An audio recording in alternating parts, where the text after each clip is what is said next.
आप सभी का मेरे YouTube चैनल रंगी एजुकेशन में हार्दिक स्वागत है। जैसा कि आप सबको पता ही है कि हम राजस्थान की नदियों का अध्ययन कर रहे हैं।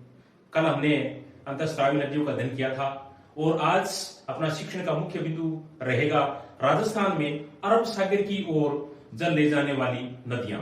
साथियों, अरब सागर के अंदर राजस्थान की बहुत सारी नदियां अपना जल है वो उड़ती है, जिनमें मुख्य मुख्य जो नदियां हैं जैसे माही है, नूनी है, इनकी सहायक नदियां हैं और अन्य राजस्थान की बहुत सारी नदियां हैं। जैसे किसी नदी का जल है वो अरब सागर तक पहुंच जाता है, किसी नदी का जल है वो कच्छ की खाड़ी में गिरता है, या किसी नदी का जल है वो दूसरी सहायक नदी के अंदर गिरता है। तो आज अपने विस्तार से लगभग 15-16 नदियों का अध्ययन करेंगे और ये आपके लिए साथियों राजस्थान की प्रतियोगिता परीक्षाओं के अंदर सभी के लिए बहुत ही महत्वपूर्ण चैप्टर होने वाला है, इसलिए आप इसको ध्यान से देखें और अगर वीडियो आपको पसंद आए तो लाइक, शेयर और कमेंट अवश्य करें। चलो साथियों, आज की क्लास को शुरू करते हैं जिसका शीर्षक है राजस्थान में अरब सागर की ओर बहने वाली नदियां।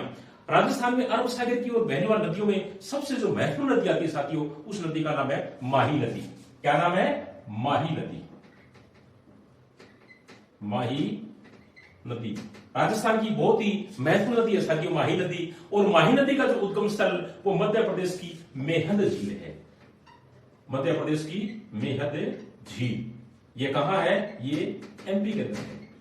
यानी माही नदी कहां से निकलती है तो अपने कहां बताएंगे? माही नदी मध्य प्रदेश की मेहंद झील से निकलती है। इस नदी के अन्य नाम भी है प्रशिस्तियों के अनुसार या क्षेत्र विशेष के अनुसार, जैसे अपने देख लेते हैं, जैसे बागड़ की गंगा है, कांठल की गंगा है, आदिवासियों की गंगा है और दक्षिण राजस्थान की समर रेखा है। साथ ही बहुत ही महत्वपूर्ण प्रश्न बनता है, जिससे संबंधित पूछ भी लिया जाता है कि दक्षिण राजस्थान की समर रेखा किस नदी को कहा जाता है, या बागड़ की गंगा किस नदी को कहा जाता है, या कांठल की गंगा किस नदी को कहा जाता है, या आदिवासियों की गंगा किस नदी को कहा जाता है। तो इन सभी का एक ही आंसर होता है साथियों, वो है माही नदी।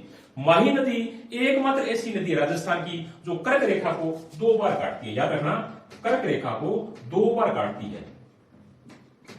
कर्क रेखा को 2 बार काटने वाली एकमात्र नदी राजस्थान की कौन सी मानी जाती है? तो वो नदी है माही नदी। और ये कुल मिलाकर के 3 राज्यों के अंदर बहती है। कौन कौन से राज्यों के अंदर? ये नदी कहां से निकलती है? मध्य प्रदेश के अंदर। और मध्य प्रदेश में निकल करके ये नदी राजस्थान के अंदर आती है और राजस्थान से निकल करके ये नदी गुजरात में चली जाती है। तो ये कितने राज्य हुए? ये राज्य हुए साथियों 3, मध्य प्रदेश, राजस्थान और गुजरात। माही नदी भारत के 3 राज्यों में बहती है। वो राज्य कौन कौन से? मध्य प्रदेश, राजस्थान और गुजरात। और इसकी जो आकृति है या जो इसका बहने का जो तरीका है वो उल्टा वी है साथियों। क्या है? उल्टा वी, यानी उल्टे वी के आकार के अंदर ये नदी है वो बहती है। और राजस्थान के अंदर सबसे पहले बांसवाड़ा जिले के अंदर प्रवेश करती है। बहुत ही महत्वपूर्ण प्रश्न बनता है कि माही नदी राजस्थान में सबसे पहले किस जिले में प्रवेश करती है? तो अपने किसका नाम बताएंगे? बांसवाड़ा। सबसे पहला कौन सा जिला है जो माही नदी सबसे पहले प्रवेश करती है? तो अपने किसका नाम बताना है? बांसवाड़ा का। और बांसवाड़े का खंडू गांव है, खंडू नाम करके गांव है, वहां सबसे पहले क्या है कि माही नदी राजस्थान के अंदर प्रवेश करती है। इसके ऊपर एक योजना भी चलती है, परियोजना जिसका नाम है साथियों सुजलाम सुफलाम। सुजलाम सुफलाम परियोजना का संबंध किस नदी से है? तो अपने किसका नाम बताएंगे? माही नदी से है। और बांसवाड़ा और प्रतापगढ़ में जब इसका बहाव चित्र, जब ये नदी बहती है तो वो साथियों कांठल का क्षेत्र या छप्पन का मैदान कहलाता है। याद रखना, कांठल का क्षेत्र या छप्पन का मैदान कहलाता है। बांसवाड़ा व प्रतापगढ़ में माही नदी का बहाव क्षेत्र क्या कहलाता है? तो अपने क्या बताएंगे? कांठल का क्षेत्र व छप्पन का मैदान। इसके साथ साथ में माही नदी पर बांसवाड़ा जिले के अंदर एक बहुत ही महत्वपूर्ण बांध बनाया गया साथियों। उस बांध का नाम है माही बजाज सागर बांध। क्या नाम है? माही बजाज सागर बांध। बहुत ही महत्वपूर्ण बांध है राजस्थान का। माही नदी पर जो बांध बना हुआ है बांसवाड़ा जिले के अंदर, उस बांध का नाम क्या है? माही बजाज सागर बांध। इसके अलावा गुजरात के अंदर अरावली जिले के अंदर एक इसके ऊपर बहुत ही महत्वपूर्ण बांध बनाया गया साथियों, कडाना बांध। क्या नाम है? कडाना। कडाना बांध है, ये गुजरात का अरावली जिला पड़ता है, उसके अंदर क्या है? ये बना हुआ है। अरावली जिला गुजरात के, उसके ऊपर एक बांध बना हुआ है माही नदी के ऊपर। उस बांध का नाम क्या है? कडाना बांध। और ये माही नदी है वो बड़ेश्वर धाम जो डूंगरपुर पड़ता है, आदिवासियों का धाम है, बहुत ही महत्वपूर्ण जहां एक बहुत बड़ा मेला लगता है जिसे आदिवासियों का कुंभ कहा जाता है। वहां पर ये संगम बनाती है साथियों। और संगम में 3 नदियां हैं, सोम, माही व जाखम। कौन कौन सी नदियां हैं? 3 नदियां, सोम, माही और जाखम, यानी 3 नदियां संगम बनाती है। सो, माही, जाखम ये कहां बनाती है? ये बड़ेश्वर धाम, बड़ेश्वर धाम डूंगरपुर के अंदर है। वहां क्या है कि ये संगम है वो बढ़ाती है। बहुत बढ़िया है। सो, माही, जाखम नदियां तीनों मिलकर के संगम का निर्माण करती है। कहां? बड़ेश्वर धाम में डूंगरपुर के अंदर, जहां आदिवासियों का बहुत बड़ा मेला बढ़ता है, जिसे आदिवासियों का कुंभ भी कहा जाता है। तो इसकी जो सहायक नदियां हैं माही नदी की, इनमें से मुख्य रूप से जो सहायक नदियां वो इस प्रकार से है: मोरेन, भादर, हरण, चोक, इरू, अनास और सोम, जाखम, ये इसकी क्या है कि सहायक नदियां वो मानी जाती है। और बांसवाड़ा व डूंगरपुर जिले की जो सीमा का निर्धारण करने का कार्य भी साथियों माही नदी करती है। यानी डूंगरपुर और बांसवाड़ा जिले की जो सीमा का निर्धारण करने का जो कार्य है वो किस नदी के द्वारा किया जाता है? तो फिर किसका नाम बताएंगे? माही नदी का। और इसके अलावा माही नदी साथियों अपना जो जल है वो जिस खाड़ी में उड़ेलती है या जिस खाड़ी में गिराती है उसका नाम है खंबात की खाड़ी। याद रखना, खंबात की खाड़ी। माही नदी अपना जल कहां गिराती है? तो अपने किसका नाम बताएंगे? खंबात की खाड़ी। खंबात की खाड़ी के अंदर अपना जल है वो गिराती है। अब राजस्थान की एक बहुत ही महत्वपूर्ण नदी है जिसका नाम है साथियों लूनी नदी। क्या नाम है? लूनी नदी। बहुत ही महत्वपूर्ण राजस्थान की नदी, पश्चिमी राजस्थान की लूनी नदी। और लूनी नदी का जो उद्गम है वो नाग पहाड़ अजमेर में है साथियों। नाग पहाड़ अजमेर। लूनी नदी का उद्गम स्थल कहां बताया गया है या कितना बताया गया है? तो अपने कितना बताएंगे, कहां बताया गया है? तो लूनी नदी का जो उद्गम स्थल है वो साथियों नागपाड़ अजमेर है वो माना जाता है। और उद्गम स्थल पर इस नदी का जो नाम है वो है सागरमती। क्या नाम है? सागरमती। यानी जब ये नदी क्या है कि निकलती है, उद्गम स्थल जहां है वहां इस नदी को क्या कहा जाता है? तो अपने क्या नाम बताएंगे? सागरमती इस नदी को कहा जाता है। इस नदी के भी बहुत सारे स्थानीय नाम है, जैसे क्या मारवाड़ की गंगा कहा जाता है, लवणवती है, मरु आशा है या मरुस्तर की गंगा है। बहुत बढ़िया। मरुस्तर की गंगा किसे कहते हैं? मारवाड़ की गंगा किसे कहते हैं? मरु आशा किस नदी को कहा जाता है? तो अपना आई के अनुसार होगा वो है साथियों लूनी नदी। और सबसे अच्छी बात इसकी ये है कि लूनी नदी राजस्थान की एकमात्र ऐसी नदी है जो अरावली पर्वतमाला के पश्चिम दिशा में बहती है। अरावली पर्वतमाला के पश्चिम दिशा में बहने वाली राजस्थान की एकमात्र नदी का नाम बताइए। तो अपने किसका बताएंगे? लूनी नदी का। और लूनी नदी मुख्य रूप से 6 जिलों में बहती है। कितने जिलों के अंदर बहती है लूनी नदी? 6 जिलों के अंदर बहती है। बहुत ही बढ़िया प्रश्न है कि लूनी नदी का बहाव क्षेत्र कितने जिलों के अंदर है? तो अपने कितने जिलों का नाम बताएंगे? 6 जिलों के अंदर। और वो 6 जिले कौन कौन से?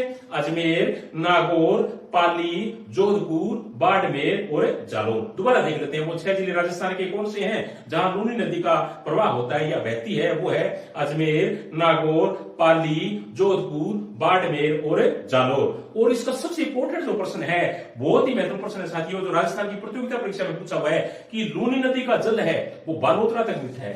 कहां तक मीठा है? बालोतरा, जो बाड़मेर जिले के अंदर है।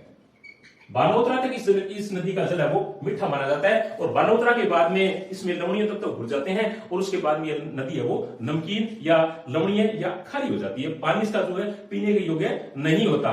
और जोधपुर जिले के अंदर इस नदी के ऊपर एक बांध बनाया गया है जिस बांध का नाम है जसवंत सागर बांध। क्या नाम है? जसवंत सागर बांध। कहां है? जोधपुर जिले के अंदर। वो जसवंत सागर बांध किस नदी पर बनाया गया है? तो अपना आंसर क्या रहेगा? लूनी नदी के ऊपर। इसके साथ साथ में बहुत ही बड़े विद्वान थे कालिदास, उन्होंने क्या है कि एक पदवी दी थी इस नदी को, और वो पदवी का नाम है अंतसलिला।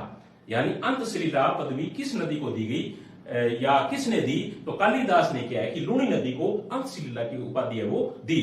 और इसके साथ साथ में जालौर में गुजरात का जो सीमावर्ती क्षेत्र है वहां इसका बहाव क्षेत्र है साथियों नदी का, वो क्या है कि रेल या नेड़ा कहलाता है। रेल या नेड़ा कहलाता है। कहां?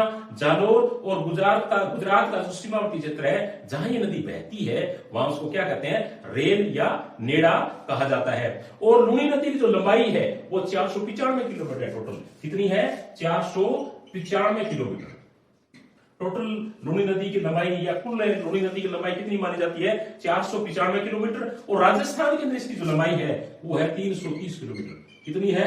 330 किलोमीटर राजस्थान के अंदर लूनी नदी की लंबाई है वो मानी जाती है। लूनी नदी की सहायक नदियां साथियों 2 दिशाओं से है, कुछ उत्तर दिशा से है और कुछ है दक्षिण दिशा से। तो सबसे पहले अपने दक्षिण दिशा से देख लेते हैं कि लूनी नदी की सहायक नदियां कौन कौन सी है। जैसे सुकड़ी है, बाड़ी है, सागी है, लीलड़ी है, मिठड़ी है और जवाई है, भुइया है, खारी है, ये क्या है कि दक्षिण दिशा से लूनी नदी के अंदर समाहित होती है।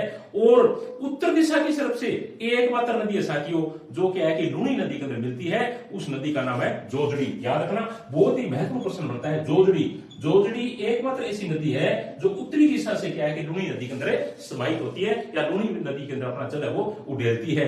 उसके बाद में लूनी नदी कच्छ के रण के अंदर विलुप्त हो जाती है, यानी अपना जल है वो कच्छ के रण के अंदर ये डाल देती है, या कच्छ के रण के अंदर ये नदी है वो लुप्त हो जाती है, कच्छ के रण के अंदर। तो प्रश्न भी आ सकते हैं, जैसे लूनी नदी का जो अंतिम जो क्षेत्र है वो क्या कहलाता है, या लूनी नदी अपना जल कहां उड़ेलती है, या लूनी नदी का स्वर्ग स्थल बताइए, तो अपने क्या बताएंगे, कच्छ के रण, यानी कच्छ का रण इसका अंतिम स्थल है वो माना जाता है। साथियों, आज वाले चैप्टर का जो लिंक है वो मैं ग्रुप के डिस्क्रिप्शन इसका टेलीग्राम का लिंक दे दूंगा, वहां से आप क्या इसको प्राप्त कर सकते हैं। आगे वाली जो बहुत ही इंपॉर्टेंट नदी है साथियों, उसका नाम है पश्चिमी बनास। क्या नाम है? पश्चिमी बनास। पश्चिमी बनास नदी राजस्थान की बहुत ही महत्वपूर्ण नदी मानी जाती है, और इसका जो बहाव जो उद्गम स्थल है वो सिरोही जिले का एक गांव पड़ता है, नया सानवड़ा गांव, यानी सिरोही जिले का एक गांव है नया सारवाड़ा गांव, वहां से क्या है कि इसका उद्गम स्थल है वो माना जाता है, और वहां से निकल के ये गुजरात का जो कच्छ का रण है उसके अंदर ये समा जाती है। और इसका जो सबसे इंपॉर्टेंट जो प्रश्न बनता है साथियों पश्चिमी बनास का, वो ये है कि इस नदी के किनारे गुजरात का एक शहर पड़ता है डिस्सा। कौन सा शहर है? डिस्सा। डिस्सा नाम का शहर है गुजरात का, वो बसा हुआ। याद रखना, गुजरात का एक बहुत ही महत्वपूर्ण शहर डिस्सा, जो कि पश्चिमी बनास नदी के किनारे के ऊपर बसा हुआ है। आगे चौथी अपनी इंपॉर्टेंट नदी है, उसका नाम है साबरमती नदी। क्या नाम है? साबरमती नदी। बहुत ही महत्वपूर्ण नदी राजस्थान की साबरमती नदी। साबरमती नदी साथियों, इसका जो उद्गम स्थल है वो उदयपुर जिले का पदराला गांव माना जाता है। पदराला गांव है उदयपुर के अंदर, वहां से क्या है कि इसका उद्गम स्थल माना जाता है। और साबरमती नदी का राजस्थान के अंदर कम महत्व है, लेकिन गुजरात के अंदर इस नदी का बहुत ही महत्वपूर्ण महत्व है साथियों, क्योंकि गुजरात के दो शहर कौन कौन से? एक तो अहमदाबाद और दूसरा गुजरात की जो राजधानी है गांधीनगर। यानी गुजरात के दो बहुत ही महत्वपूर्ण शहर है, कौन कौन से? एक तो अहमदाबाद और दूसरा गुजरात की जो राजधानी है गांधीनगर। वो दोनों शहर साथियों इस नदी के किनारे बसे हुए हैं। याद रखना, साबरमती नदी के किनारे गुजरात के दो बहुत ही महत्वपूर्ण शहर बसे हुए हैं, उन दोनों के नाम है, एक का अहमदाबाद जिसको भारत का मैनचेस्टर कहा जाता है सूती वस्त्रों के कारण, और दूसरा गुजरात की राजधानी गांधीनगर। तो पांचवी अपनी इंपॉर्टेंट जो नदी है उसका नाम साथियों जवाई नदी। क्या नाम है? जवाई नदी। बहुत ही राजस्थान की महत्वपूर्ण नदी जवाई नदी, और इसका जो उद्गम स्थल गोरिया गांव पड़ता है पाली के अंदर। कौन सा गांव है? गोरिया गांव, पाली। गोरिया गांव है साथियों पाली जिले के अंदर, वहां से क्या है कि जवाई नदी का उद्गम स्थल है वो माना जाता है, और बाड़मेर जिले में जाकर के ये लूनी नदी के अंदर ये समाहित हो जाती है। और इस नदी के ऊपर पाली जिले के अंदर एक बांध बनाया हुआ है जिससे मारवाड़ का अमृत सरोवर कहा जाता है। उस बांध का नाम है जवाई बांध। जवाई बांध पाली के अंदर बना हुआ है, और इसे क्या है कि मारवाड़ का अमृत सरोवर है वो कहा जाता है। जवाई नदी के अंदर जल की आपूर्ति करने के लिए एक जल सुरंग बनाई गई है साथियों। सही नदी का जल है वो उस जल सुरंग के द्वारा जवाई नदी का डाला जाता है, और राजस्थान की पहली ये जल सुरंग है वो मानी जाती है। आगे वाली जो नदी है उसका नाम है जाखम नदी। जाखम नदी। जाखम नदी भी अपना बहुत ही महत्वपूर्ण स्थान रखती है साथियों राजस्थान के अंदर। जाखम नदी का जो उद्गम स्थल है वो प्रतापगढ़ जिले की भंवरमाता की पहाड़ियां, प्रतापगढ़ जिले के अंदर भंवरमाता की जो पहाड़ियां हैं, प्रतापगढ़ जिले में भंवरमाता की जो पहाड़ियां हैं वो क्या है कि जाखम नदी का उद्गम स्थल है वो माना जाता है। और इसका इंपॉर्टेंट प्रश्न ये बनता है कि राजस्थान का सबसे ऊंचा बांध जाखम बांध, राजस्थान का सबसे ऊंचा बांध है, उसका नाम क्या है? तो अपने क्या बताएंगे? जाखम बांध। वो कहां पर बना हुआ है, किस नदी के ऊपर बना हुआ है? तो वो बना हुआ साथियों जाखम नदी के ऊपर। राजस्थान के सबसे ऊंचे बांध का क्या नाम है? तो अपने क्या बताएंगे? जाखम बांध। किस नदी के ऊपर है? जाखम नदी के ऊपर। आगे वाली नदी का नाम साथियों सोम नदी। क्या नाम है? सोम नदी। सोम नदी। सोम नदी का जो उद्गम स्थल है वो उदयपुर जिले की पहाड़ियां मानी जाती है। उदयपुर जिले की जो पहाड़ियां हैं वहां से क्या है कि सोम नदी का उद्गम स्थल है वो माना जाता है। और इसके ऊपर एक बांध बना हुआ है साथियों, बहुत ही महत्वपूर्ण, सोम कागदार बांध। सोम नदी के ऊपर सोम कागदार बहुत इंपॉर्टेंट बांध है वो बना हुआ है। ये इसका क्या है कि बहुत ही महत्वपूर्ण प्रश्न बनता है। उदयपुर जिले के अंदर सोम कागदार बांध है। उसके बाद में आगे वाली जो नदी है उसका नाम है अनास नदी। क्या नाम है? अनास। अनास नदी का उद्गम स्थल मध्य प्रदेश में है साथियों, और राजस्थान के अंदर सबसे पहले बांसवाड़ा जिले के अंदर प्रवेश करती है। अनास नदी का उद्गम स्थल कहां माना जाता है? मध्य प्रदेश में। और राजस्थान में सबसे पहले अनास नदी वो कहां प्रवेश करती है? तो अपने कहां बताएंगे? बांसवाड़ा जिले के अंदर। एराव नदी का उद्गम स्थल प्रतापगढ़ जिला है। एराव नदी का उद्गम स्थल क्या है? प्रतापगढ़ जिला माना जाता है। जोजड़ी नदी, जोजड़ी नदी साथियों नागौर जिले का एक गांव पड़ता है, पोटलू गांव। पोटलू, पोटलू गांव है नागौर का, वहां से इसका उद्गम स्थल माना जाता है। और जोजड़ी नदी मुख्यतः दो जिलों के अंदर बहती है, नागौर और जोधपुर। याद रखना, जोजड़ी नदी का मुख्यतः भाव क्षेत्र दो ही डिस्ट्रिक्ट है, और वो जिले दो कौन कौन से हैं? नागौर और जोधपुर। खारी नदी, खारी नदी का उद्गम स्थल सिरोही जिले की पहाड़ियां साथियों, शेरगांव की पहाड़ियां। शेरगांव की पहाड़ियां जो क्या है कि सिरोही जिले के अंदर है, वहां से क्या है खारी नदी का उद्गम स्थल है वो माना जाता है। सुगड़ी नदी पाली जिला है साथियों, इसका उद्गम स्थल सुगड़ी नदी का। और बंडी नदी का उद्गम स्थल भी साथियों पाली जिला माना जाता है। उसके बाद में सगी नदी है, सगी नदी का जो उद्गम स्थल है वो जालौर जिले की पहाड़ियां, जसवंतपुरा की पहाड़ियां। याद रखना, जसवंतपुरा की पहाड़ियां, जसवंतपुरा की पहाड़ियां कहां? ये जालौर जिले के अंदर है, वहां से क्या इस नदी का उद्गम स्थल है वो माना जाता है। आगे वाली नदी का नाम है वाकल नदी, जो कि उदयपुर जिले में गोगुंदा की जो पहाड़ियां है, उदयपुर जिले में गोगुंदा की जो पहाड़ियां हैं, वहां से क्या है कि वाकल नदी का उद्गम स्थल है वो माना जाता है। सेई नदी का उद्गम स्थल उदयपुर जिले की जो पहाड़ियां हैं वहां से माना जाता है। तो ये था साथियों आज राजस्थान की महत्वपूर्ण नदियां जो अपना जल अरब सागर की ओर ले जाती है, और उनसे इनसे संबंधित जितने भी तथ्य बनते थे, जितनी जानकारियां बनती थी, वो मैंने आपको पूरा बताने का प्रयास किया है। आशा है आज का वीडियो आपको बहुत ही महत्वपूर्ण लगेगा, पसंद आएगा। इसी के साथ थैंक यू, धन्यवाद।